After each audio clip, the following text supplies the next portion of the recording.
മനുവേട്ടാ, ഇനി ഏട്ടൻ്റെ അടുത്ത് പറഞ്ഞെങ്കിൽ ശരിയാവില്ല. കുഞ്ഞൂസിന് അടുത്ത മാസം ഫീസ് കൊടുക്കണ്ടേ? അല്ലെങ്കിൽ പിന്നെ വേറെ സ്കൂളിൽ ചേർത്തേണ്ടി വരും. എടോ, ഏട്ടനൊന്നും അറിയിക്കില്ലേ ഗീതു? എന്നാ പിന്നെ നമുക്ക് എപ്പോഴും ആയിക്കൂടത്. ഒന്നാമത് നമ്മുടെ കല്യാണത്തിന് കുടുംബക്കാർക്കും തീരെ താല്പര്യമില്ലായിരുന്നു. അത് നിനക്കും അറിയുന്ന കാര്യമല്ലേ. പിന്നെ ഏട്ടൻ നിന്നോട് അത്ര ഇഷ്ടമുള്ളതുകൊണ്ട് ഇപ്പം നടത്തി തന്നത്. നമ്മുടെ ബിസിനസ്സിന് കുറെ പൈസ സഹായിച്ചല്ലേ. 2-3 വർഷമൊക്കെ എത്ര നന്നായിട്ടാണ് പോയത്. പെട്ടെന്ന് ഇങ്ങനെ പൊട്ടിപ്പൊളിയുന്ന ആരെയും കണ്ടോ? അത് നിന്നെയും കുഞ്ഞിനെയും കൊണ്ട് ഈ ഒരു വീട്ടിലിരിക്കാന്ന് പറഞ്ഞാലേ എങ്ങനെയെങ്കിലും കുറച്ചുകൂടി പിടിച്ചു വെക്കുക. അപ്പോഴേക്കും ഞാനേ എന്തെങ്കിലുമൊക്കെ ശരിയാക്കാം. എങ്ങനെ ശരിയാവാനേട്ടാ? ബിസിനസ് ഒക്കെ ഒന്ന് പച്ച പിടിക്കണമെങ്കിൽ തന്നെ കുറെ കാലം എടുക്കില്ലേ? വീട് ജപ്തിയായ കാര്യം പറയണ്ടെന്ന് പറഞ്ഞു. അത് പോട്ടേന്ന് വെക്കാം. ഇപ്പൊ ഇങ്ങോട്ട് മാറിയിട്ട് ഒരാഴ്ചയായില്ലേ. നമ്മൾ എത്ര കാലം ഇങ്ങനെ മറച്ചു വെച്ച് നടക്കും? നിന്റെ ഏട്ടൻ ഇടയ്ക്കിടയ്ക്ക് വീട്ടിൽ വരികയായിരുന്നു. ഇപ്പൊ എന്തോ ഭാഗ്യത്തിന് തിരക്കായതുകൊണ്ട് ഇപ്പൊ കുറെ ആയിട്ട് വരുന്നില്ല. അതൊരു ഭാഗ്യായി. എടോ, എന്തായാലും ഇപ്പോ 1-2 മാസത്തിനുള്ളേ ഞാൻ ആ വീട് തിരിച്ചു പിടിക്കും. ഒന്നത് പരിചയമുള്ള ബാങ്ക് മാനേജർ തന്നെയല്ലേ. ഇവർക്കാണെങ്കിൽ ഒന്നും ചെയ്യാൻ പറ്റാണ്ടായി. അത് മുകളിലെ പ്രഷറല്ലേ. ഇപ്പൊ എങ്ങനെയെങ്കിലും കടം മേടിച്ചിട്ടേ ആ വീടൊന്ന് ശരിയാക്കിയാണെങ്കിൽ കുറച്ചേരം പിടിച്ചു നിൽക്കായിരുന്നു. ബാക്കി കടമൊക്കെ എങ്ങനെയും കൊടുത്തു തീർക്കാം. ഏട്ടനോട് പറഞ്ഞാൽ ചിലപ്പോ ബാങ്കിൽ പൈസയൊക്കെ അടിച്ച് വീട് നമുക്ക് തിരിച്ചു പിടിച്ച് തരുമായിരിക്കും. പക്ഷെ ഏടത്തെ അമ്മ എന്ത് വിചാരിക്കും പറഞ്ഞിട്ടാ? നമ്മൾ ബിസിനസ്സിനും സഹായിച്ചു, വീട് വെക്കാനും സഹായിച്ചു. ഇപ്പൊ അതെല്ലാം പോയി, എന്റെ സ്വർണവും പോയി, ജപ്തിയായിട്ട് പോയി വാടക വീട്ടിലാണ് ഇരിക്കണെന്ന് പറഞ്ഞാലേ. എന്നാലും ബിസിനസ് ഒക്കെ പൊട്ടിയിട്ട് ഇത്രയും വലിയ കടക്കാരായി എന്ന് പറഞ്ഞാൽ ആരെങ്കിലും വിശ്വസിക്കോ? എടാ, ബിസിനസ് എന്ന് പറഞ്ഞാൽ അങ്ങനെയൊക്കെ തന്നെയാണ്. അവിടെ നിന്ന് ഇവിടെ നിന്നൊക്കെ റോള് ചെറ്റല് നടത്തുന്നത്. ഇതിപ്പോ പെട്ടെന്ന് പൊട്ടി പൊളിഞ്ഞു പറഞ്ഞപ്പോഴേ ഈ കടം തന്ന ആൾക്കാരൊക്കെ പേടിച്ചിട്ട് എല്ലാരും പൈസ തിരിച്ചു മേടിച്ചു. അതാ പറ്റിപ്പോയത്. ഇതിപ്പോ അവരെ പറഞ്ഞിട്ടും കാര്യമില്ല. സ്വന്തം പൈസ നഷ്ടപ്പെടുത്താനും ഇതാവില്ലല്ലോ. ഇതിപ്പോ എങ്ങനെയും പിടിച്ചു നിന്നല്ലേ പറ്റുള്ളൂ. ഞാനേ കുറച്ച് എവിടെ നിന്നെങ്കിലും കുറച്ചും കൂടി ഒപ്പിച്ചിട്ടേ തൽക്കാലം ഒരു മരക്കച്ചവടം തുടങ്ങിയാലോ? ചേട്ടാ, അപ്പൊ തൽക്കാലം ഒരു ബിസിനസ്സും വേണ്ട. ഒന്ന് പൊട്ടിയതിന്റെ ക്ഷീണം ഇത്രയായിട്ട് മാറിയിട്ടില്ല. ആദ്യം കൊടുക്കാനുള്ള കടങ്ങളൊക്കെ ഒന്ന് കൊടുത്തു തീർക്ക്, എന്നിട്ടൊക്കെ മതി. പിന്നെ അന്ന് എവിടെയോ കമ്പി ഇറക്കേണ്ട പൈസ കിട്ടാണ്ട് പറഞ്ഞില്ലേ, അതിന്റെ കാര്യം എന്തായി? അവര് വിളിച്ചിട്ട് ഫോൺ നടക്കുന്നുണ്ടോ? വലിയൊരു എമൗണ്ട് കിട്ടാണ്ട്. അത് കിട്ടിക്കഴിഞ്ഞാൽ കുറച്ച് റോൾ ചെയ്ത് നിൽക്കായിരുന്നു. ഇനിയിപ്പോ നോക്കിയിട്ട് കാര്യമില്ല. ഞാനേ നേരിട്ട് പോയിട്ട് കാണട്ടെ. സങ്കടം പറഞ്ഞെങ്കിലും പൈസ പഠിച്ചിട്ട് തരാം. അത് രക്ഷയിടും. അല്ല, കാർ എടുക്കുന്നില്ലേ? ആ പൈസ കിട്ടുമോന്നൊന്നും ഉറപ്പില്ലടോ. അത് മലപ്പുറം എത്തണ്ടേ. അത്രയും ദൂരം പെട്രോൾ അടിച്ചു പോയിട്ട് ഒന്നുമില്ല പറഞ്ഞാലേ അതിനുകൂടി പൈസ ഇല്ലാണ്ട്. ഞാൻ ബസ്സിന് പോയിക്കോളാം. പാവം തന്നെ, എനിക്കൊന്നും സഹായിക്കാൻ പറ്റണില്ലല്ലോ. കുഞ്ഞൂസേ, ഓനേ. ഓരോ ആൾക്കാർ പണി തരാൻ വേണ്ടിട്ട്. നീ ഇവിടെ ഒന്ന് ഒളിഞ്ഞു നിൽക്കുകയാണോ മോളെ? എന്താ പാവട്ടെ നിങ്ങൾ അങ്ങനെ പറഞ്ഞത്? പിന്നെ ഞാൻ എങ്ങനെ പറയണം മോളെ? നിന്റെ ഭർത്താവിന് സ്റ്റീലിന്റെ മാങ്ങന്റെ കമ്പിന്റെ ബിസിനസ് തുടങ്ങാൻ വേണ്ടി 10 ലക്ഷമല്ലേ ഞാൻ കടം വാങ്ങിച്ചു കൊടുത്ത്. ഇതാ എല്ലാം പൊട്ടി പൊളിഞ്ഞ് കുത്തുവാള എടുക്കുന്ന ആരെങ്കിലും കണ്ടാ? അവൻ വിളിച്ചിട്ട് ഫോൺ എടുക്കുന്നില്ല. ഇത് എന്റെ പൈസയല്ലേ, ഞാൻ വേറെ കടം മേടിച്ചു കൊടുത്തല്ലേ. അപ്പൊ അവൻ എന്റെ വീട്ടിൽ വന്ന് നിൽക്കുക, ഇങ്ങോട്ട് വരില്ലല്ലോ. കുറച്ച് കമ്മീഷന് വേണ്ടി ഓരോ ഞാൻ തലയിലെടുത്ത് മാറണ്. പാവട്ടെ, പൈസ വാങ്ങിട്ട് 3 മാസമല്ലേ ആയിട്ടുള്ളൂ. 6 മാസത്തെ കാലാവധി ഇല്ലേ? എന്തായാലും അതിനുള്ളിൽ ഞങ്ങൾ തന്നു തീർത്തോളാം. ഈ പൊട്ടി പൊളിഞ്ഞ് നിൽക്കുന്ന സമയത്ത് നിങ്ങൾ എവിടെ നിന്ന് എടുത്തു തരും പറഞ്ഞോ? ഉടായിപ്പ് എന്നോട് എടുക്കാൻ നിൽക്കല്ലേ. മര്യാദക്ക് എന്റെ പൈസ തന്നോ? എന്താ പാവട്ടാ, പൈസ വാങ്ങിട്ട് തിരിച്ചു തരാണ്ട് മുങ്ങി നടക്കുന്ന ആൾക്കാരെ പോലെയാണല്ലോ നമ്മൾ സംസാരിക്കണത്. ഇതിനു മുമ്പും കുറെ വാങ്ങിയിട്ടുള്ളതല്ലേ. എന്നിട്ട് പലിശയടക്കം ഞങ്ങൾ തിരിച്ചു തന്നിട്ടുണ്ട്. കുറച്ചു കാലം മുമ്പ് വരെ മോനെ മോളെന്ന് തേച്ച് വിളിക്കാത്ത ആളാ. അന്ന് നിങ്ങളുടെ അടുത്ത് കുറെ പൈസ ഉണ്ടായിരുന്നു. അപ്പൊ മോനെ മോളെന്നോ സാറേ മേഡം എന്നൊക്കെ വിളിക്കും. പൈസയാണ് മോളെ എല്ലാം. അതില്ലെങ്കിലേ ഒരു വില ഉണ്ടായില്ല. അതിപ്പോ മനസ്സിലായില്ലേ? അല്ല നിന്റെ കെട്ടിയവനടെ? ഏട്ടന് കുറച്ച് പൈസ കിട്ടാണ്ട് അത് വാങ്ങിക്കാൻ വേണ്ടി മലപ്പുറത്ത് പോയിരിക്കുക. ഏത് പൈസ? ആര് തരേ? ദേ കൊച്ചേ, പൈസന്റെ കാര്യത്തില് ഞാൻ കുറച്ച് വടക്കാണേ. 1 രൂപ പോലെ എന്റെ നഷ്ടപ്പെട്ട എനിക്ക് ഉറക്കം വരില്ല. അങ്ങനെയാ ഈ ബ്രോക്കറെ പണി ചെയ്തിട്ട് ഇത്ര കാലം ഉണ്ടാക്കിയത്.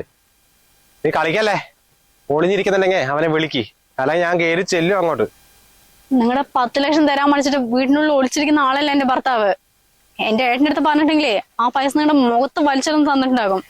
നിന്റെ ഏട്ടൻ വലിയ ബിസിനസ്സുകാരനൊക്കെ ആയിരിക്കും. എന്നാ ഒരു കാര്യം ചെയ്യ്, പെങ്ങള് കടത്തിലാണ് 10 ലക്ഷം താഴെ അവരെ പോയി ചോദിക്ക്. ചവിട്ടി പുറത്താക്കും അവന്റെ ഭാര്യയും കൂടി.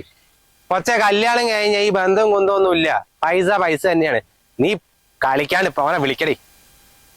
കുറച്ച് മര്യാദയ്ക്ക് സംസാരിക്കേ. ഞാൻ പറഞ്ഞില്ലേ എവിടെ ഇല്ലാന്നുള്ളത്. പൈസയും മേടിച്ചിട്ട് നീ എന്നെ മര്യാദ പഠിപ്പിക്കുന്നുണ്ട്. അല്ല, അവനില്ലെങ്കിൽ അവനെ കാറിലാണ് നിക്കുന്നത്. ഈ ഗതിയില്ലാത്ത നിങ്ങൾക്ക് ഇനി എന്തിനാണ് ഈ കാറ്? ആരെ കാണിക്കാനാ? അത് വിറ്റ ഒരു 5-8 ലക്ഷം കിട്ടില്ലേ? ബാക്കി ഞാൻ മേടിച്ചോളാം. കൊച്ചുമായിട്ട് കാറിന്റെ താക്കോല് കൊണ്ടുപോവാ. നിങ്ങക്ക് പൈസ കിട്ടിയ പോരെ? മനോട്ടൊന്ന് വരട്ടെ, ഞാൻ എങ്ങനെയെങ്കിലും പൈസ അവിടെ എത്തിക്കാൻ പറയാ. 500 1000 അല്ല, 10 ലക്ഷമാണ്. എവിടെ നിന്ന് എടുത്തു തരടി? കുറച്ചെങ്കിലും നാണവും മാനവും ഉണ്ടെങ്കിൽ ആ കാറിന്റെ കീ എടുത്തതാ. കാറിന്റെ കീ കിട്ടിയ പോരെ? അവിടെ നിക്ക്.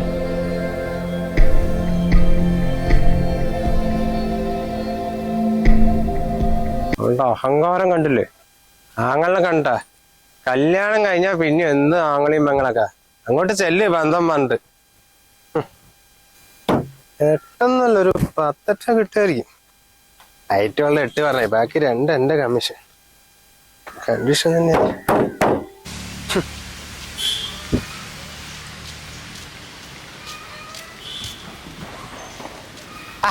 ഒന്ന് ഇളകി നടക്കു വച്ചാ പോയിട്ട് പരിപാടിന്. അതാണ്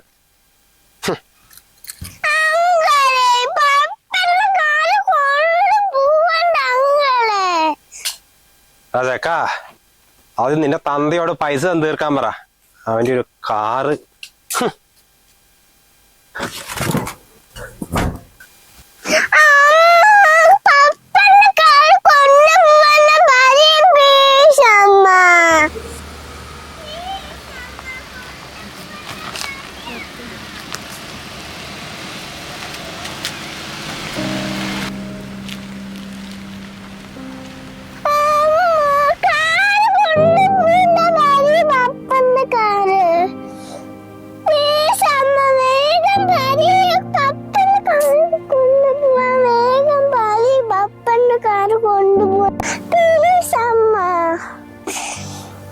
ആ ദാമോദരായിട്ട് നമ്മുടെ കമ്പനിയിൽ വന്നിട്ട് ആകെ 2 വർഷമല്ലായുള്ളൂ. അയാൾക്ക് എന്തിനിപ്പോ 2 ലക്ഷം എടുത്തു കൊടുക്കാൻ നിന്നത്? ഏട്ടാ, പൈസന്റെ കാര്യത്തിൽ നല്ല ശ്രദ്ധ വേണേ. അനാവശ്യമായിട്ട് ഇങ്ങനെ എല്ലാവർക്കും എടുത്തു കൊടുക്കാൻ നിൽക്കണ്ട. 2 വർഷം അവന്റെ കാര്യമില്ലടോ. മൂപ്പര് വന്നതുമല്ലേ നമ്മുടെ കമ്പനിയിൽ ആത്മാർത്ഥമായിട്ട് വർക്ക് ചെയ്ത്. പിന്നെ മൂപ്പര് മോളെ കല്യാണമല്ലടോ, അത് അടിച്ചുപൊളി നടത്തട്ടെ. അത് സാരല്ല, അത് വിടുന്നി. എപ്പോഴും ഏട്ടൻ ഇങ്ങനെ തന്നെയാ. ഒന്ന് ശ്രദ്ധിക്കാനല്ലേ ഞാൻ പറഞ്ഞുള്ളൂ. ബിസിനസ് ആണ്, എപ്പോഴും എന്താ സംഭവിക്കാന്ന് പറയാൻ പറ്റില്ലല്ലോ. ദൈവം സഹായിച്ച് ഓരോ ദിവസം കഴിയുമ്പോഴും ഉയർച്ചയിലേക്കല്ലേ പോകുന്നത്. എടാ, കിട്ടുന്ന ലാഭം എന്ന് പറയുന്നത് നമുക്ക് മാത്രമല്ല, ഈ അർഹതപ്പെട്ടവരെ സഹായിക്കാൻ കൂടിയാണ്.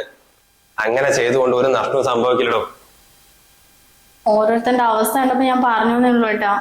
അല്ല, അപ്പൊ കഴിക്കാൻ എടുക്കട്ടെ? ഇപ്പൊ വേണ്ടടാ, കുറച്ച് കഴിയട്ടെ. ചൂടായിട്ട് വെള്ളം കുടിച്ച് വിശക്കുന്നില്ല.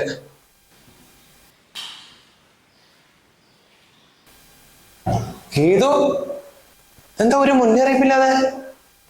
അല്ല, അവരൊക്കെ അവിടെ? ആരുമില്ല ഏട്ടാ, ഞാൻ ഒറ്റയ്ക്കാ വന്ന്. മനോട്ടനെന്തോ തിരക്കണ്ട് വേണ്ടിട്ട് പുറത്തു പോയിരിക്ക. കുഞ്ഞൂസിനെ പിന്നെ സ്കൂളിലും ആക്കി. ഏട്ടനൊന്ന് കാണാൻ തോന്നിയപ്പം ഞാൻ ഇറങ്ങിയതാ. അത് നന്നായി. വാ വാ, വന്നിരിക്കി.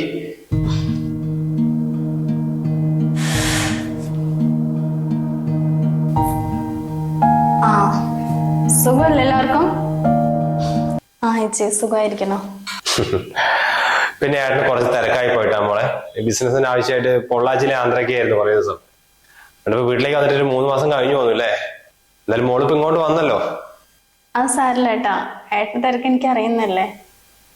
പിന്നെ മനുവിന്റെ ബിസിനസ് ഒക്കെ എങ്ങനെ പോകുന്നു? കുഴപ്പമില്ല ചേച്ചി. അല്ല, നീ എന്താ അവിടെ വന്നിട്ട് ഒന്നും ഉണ്ടാക്കി കൊടുക്കാത്ത? ഒരു ചായ ഉണ്ടാക്കി കൊടുക്ക. വേണ്ട ഏട്ടാ, ഞാൻ കഴിച്ചിട്ടാ വന്നത്. അജയാണല്ലോ വിളിക്കുന്നത്. അവനെന്തിനാ ഇപ്പൊ വിളിക്കുന്നേ? ഏട്ടാ, അവന്റെ ഫോൺ എടുക്കാൻ നിൽക്കല്ലേ. 50,000 വാങ്ങിച്ചിട്ട് 1 മാസം കൊണ്ട് തരാ പറഞ്ഞതല്ലേ. 6 മാസം കഴിഞ്ഞപ്പോ നമ്മൾ എത്ര തവണ അങ്ങോട്ട് വിളിച്ച്? ഒരു തവണയെങ്കിലും അവൻ എടുത്താ? ഇതിപ്പോ എന്തോ അടുത്ത ഉടായ്പായിട്ട് വിളിക്കുക. എടുത്താൽ നമ്മുടെ പൈസ ആയിരിക്കും പോവുക. ഇതിപ്പോ 50,000 അല്ലേ പോയുള്ളൂ, അത് പോട്ടേന്ന് വെക്കുക. അല്ലെങ്കിൽ നീ പറഞ്ഞത് ശരിയാ. അവൻ എന്തെങ്കിലും ആവശ്യമുണ്ടെങ്കിൽ മാത്രം ഇങ്ങോട്ട് വിളിക്കുള്ളൂ. ഒന്ന് വയനാട് പോകാൻ ഡ്രൈവറെ വേണം പറഞ്ഞിട്ട് വിളിച്ചപ്പോ അവൻ ഫോൺ എടുക്കണ്ടേ? ആ വിചാരിച്ചിട്ട് നമ്മുടെ അയിമേനായിട്ട് തിരിച്ചു വെക്കാൻ പറ്റും. ഈ മനോജ് കുറെ പ്രാവശ്യം വിളിച്ചിട്ടുണ്ടല്ലോ. എന്റെ ഫോണിലേക്കാണ് ഒരു കോളും വരും, ഒക്കെ വോയിസ് മെയിലിലേക്ക് പോകുന്നത്. ഞാൻ വിളിച്ച പോലടാ, അല്ലെങ്കിൽ വിളിക്കാത്ത. മോളെ 8 മിനിറ്റാ. ഞാനിപ്പോ അങ്ങോട്ട് വന്നിട്ട് കുറെ ആയില്ലേ. ഏട്ടന്റെ കാര്യം നിനക്ക് അറിയാലോ, ഫുള്ള് തിരക്ക് തന്നെയാ, വീട്ടിലേ ഇല്ല ആള്. ഇടയ്ക്ക് എന്നോട് അങ്ങോട്ട് വന്ന് നിനക്ക് കാണുന്നൊക്കെ പറയും. പക്ഷെ ഞാൻ എങ്ങനെ വരാനാ? എനിക്ക് ഡ്രൈവിംഗ് അറിയണ്ടേ. ഇവിടെ ഇപ്പൊ കാർ ഉണ്ടെന്നേ ഉള്ളൂ. ഒരു ഡ്രൈവർ ഉണ്ടായിരുന്നു, അജയ്. അവന്റെ കാര്യം ഇപ്പൊ പറഞ്ഞത്. ഒരു 50,000 വാങ്ങിച്ചിട്ട് പോയിട്ടേ ആൾ ഈ വഴിക്ക് തിരിഞ്ഞു നോക്കിയിട്ടില്ല. എന്നാ പണിക്ക് വന്നാ മതിയായിരുന്നു, ആ പൈസ തന്നില്ലെങ്കിലും കുഴപ്പമില്ല. വിശ്വസിച്ച് ഒരു ഡ്രൈവറിനെ കിട്ടണ്ടേ? മതിയായി. അല്ല, ഇപ്പം വീട് പണിയൊക്കെ എന്തായി? കഴിഞ്ഞോ? ആ, കഴിയാറായി. അല്ല, നീ എന്താ എവിടെ തന്നെ ഇരിക്കുന്നത്? പോയി ഡ്രസ്സ് മാറ്റേ. ഏട്ടൻ എവിടെയും പോകുന്നില്ല, നമുക്ക് ഒന്ന് എല്ലാവരും കൂടി പുറത്തു പോയിട്ടാ. ഇല്ല ഏട്ടാ, ഞാൻ തിരിച്ചു പോകാൻ നിക്കാ. തിരിച്ചു പോകാനോ? എടാ, ഇപ്പഴല്ലേ വന്നത് തിരിച്ചു പോകാനാണെങ്കിൽ പിന്നെ ഇത്രയും ദൂരം വന്നത്? കുഞ്ഞിന് ഉച്ചവരെ ക്ലാസ് ഉള്ളൂ.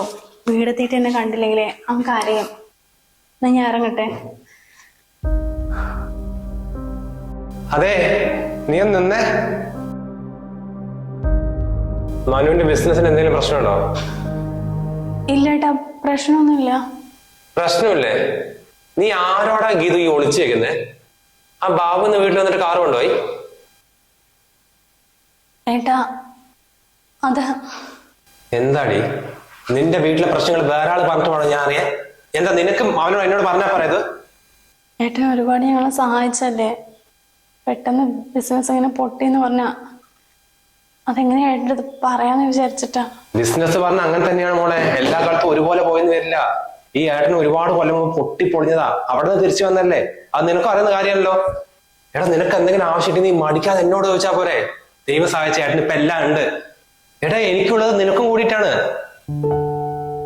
അതെ ഏട്ടാ. മോളെ, ഞാൻ ഒരു പിശുക്കത്തി ആയതുകൊണ്ടാണോ നീ ഞങ്ങളുടെ അടുത്തൊന്നും പൈസ വയ്ക്കാണ്ട് ഇങ്ങനെ എല്ലാം ഉള്ളിലിട്ട് നടക്കണത്? എടാ, നിനക്ക് നിന്റെ ഏട്ടന്റെ കാര്യം അറിയാലോ. അനാവശ്യമായിട്ട് എത്ര പൈസ ചെലവാക്കണമെന്നറിയോ? അതൊക്കെ ഒന്ന് കൺട്രോൾ ചെയ്യാൻ വേണ്ടിട്ടാ ഞാൻ അങ്ങനെ ചെയ്യണത്. അല്ലാണ്ട് ആവശ്യത്തിന് കൊടുക്കുന്നതിനെ ചേച്ചി ഒന്നും പറയാറില്ല. നിനക്ക് എന്തെങ്കിലും പ്രശ്നം ഉണ്ടെങ്കിൽ സഹായിക്കേണ്ടത് ഏട്ടൻ തന്നെയല്ലേ. അല്ലാണ്ട് അച്ഛനും അമ്മയും ഒന്നും ഇല്ലല്ലോ മോളെ. ഇപ്പൊ തന്നെ അയാളെ വിളിച്ചുകൊണ്ടല്ലേ ഇത്രയും കാര്യങ്ങൾ മനസ്സിലായത്. നീ എന്താ ഞങ്ങളുടെ ഒന്നും പറയാത്തത്? ഞങ്ങളെ അന്യരായിട്ടാണ് കാണുന്നത്. സ്വന്തം അച്ഛനും അമ്മനെ പോലെയല്ലേ ഞങ്ങളെ കാണേണ്ടത്. മോളെ, അച്ഛനമ്മയും പോയ ശേഷം എനിക്ക് നീയും നിനക്ക് ഞാനും മാത്രമല്ലേ ഉള്ളൂ. എന്ത് പ്രശ്നം ഉണ്ടെങ്കിലും നീ ആദ്യം ഏട്ടനോട് തുറന്നു പറയല്ലോ. ഇപ്പൊ എന്താ പറ്റി? ഇവിടെ വന്നോണ്ടാ? എടാ, ഇവിടെ ഒരു നാഥുവിനെ പോലെയാണ് നിന്നെ കാണുന്നത്. സ്വന്തം അനിയത്തിനെ പോലെ തന്നെ അല്ലേ മോളെ? എനിക്ക് നീ എങ്ങനെയാണോ അതേപോലെ തന്നെ അവൾക്ക് നീയും. പിന്നെ എന്തുകൊണ്ടാണ് നീ ഇതൊന്നും പറയാതിരുന്നത്? സോറി ഏട്ടാ. ആ ബാബു വീട്ടിൽ വന്നിട്ട് നിന്നെ ചീത്ത പറഞ്ഞ കാറുണ്ടോ അല്ലേ? അവന്റെ പൈസ ഞാൻ കൊടുത്ത കാർ തിരിച്ചെത്തിക്കും. പക്ഷെ എന്റെ പെങ്ങളെ ചീത്ത പറഞ്ഞവനെ അതെനിക്ക് വെറുതെ വിടാൻ പറ്റില്ലല്ലോ. അവന് ഞാനൊരു നല്ലൊരു പണി കൊടുക്കുന്നുണ്ട്. മോളെന്തായാലും ഇവിടെ നിൽക്ക്, ഏട്ടാ മാറ്റിയിട്ട് വരാം. മോളെ, മനുവിനെ കുറിച്ച് ഞങ്ങൾക്ക് നന്നായിട്ട് അറിയാം. അവനെ ഭയങ്കര വാശിയുള്ളവനാ. ഒന്ന് പൊട്ടിയാലും അവൻ അടുത്തേൽ തിരിച്ചു പിടിക്കും. എന്തായാലും നമുക്കൊരു പുതിയ ബിസിനസ് തുടങ്ങാം. ഞങ്ങളുണ്ടെടാ, നീ ധൈര്യമായിട്ടിരിക്കേ.